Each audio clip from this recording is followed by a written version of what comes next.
रानी लक्ष्मीबाई की कहानी झांसी की शेरनी। सन 1835 में वाराणसी के एक ब्राह्मण परिवार में एक नन्ही बच्ची का जन्म हुआ। नाम रखा गया मणिकर्णिका। प्यार से लोग मणु कहते थे। मणु बचपन से ही साहसी, निडर और चंचल थीं। घुड़सवारी, तलवारबाजी और तीर कमान चलाना उन्हें खेलों की तरह प्रिय था। बचपन में ही उनकी मां का निधन हो गया और पिता मोरोपंत तांबे ने उनका पालन पोषण किया।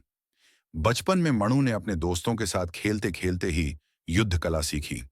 कुछ साल बाद मणु का विवाह झांसी के राजा गंगाधर राव से हुआ और वे रानी लक्ष्मीबाई कहलाने लगीं। झांसी के महल में रहते हुए भी वे अपनी वीरता और न्यायप्रियता के लिए प्रसिद्ध थीं। राजा गंगाधर राव का देहांत हो गया और ब्रिटिश ईस्ट इंडिया कंपनी ने लैप्स का सिद्धांत लागू कर झांसी को हड़पने की कोशिश की। अंग्रेजों का कहना था कि चूंकि उनका कोई असली वारिस नहीं है, झांसी ब्रिटिश हुकूमत में जाएगी। लेकिन रानी लक्ष्मीबाई ने साफ कह दिया, मैं अपनी झांसी नहीं दूंगी।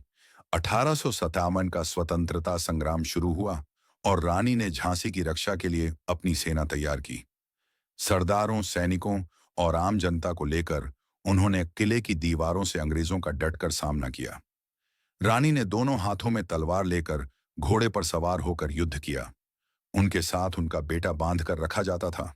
युद्ध भयानक था। अंग्रेजों की संख्या और हथियार अधिक थे, लेकिन रानी की वीरता ने उन्हें कई दिनों तक रोक रखा। अंततः 1858 में ग्वालियर के पास एक भीषण युद्ध में रानी लक्ष्मीबाई ने लड़ते लड़ते प्राण त्याग दिए। रानी लक्ष्मीबाई का बलिदान पूरे देश में आजादी की आग जगा गया। वे आज भी झांसी की रानी के नाम से भारत की शेरनी कहलाती हैं। आप सभी को स्वतंत्रता दिवस की हार्दिक शुभकामनाएं। पर याद रखना, यह आजादी बहुत मुश्किलों से मिली है।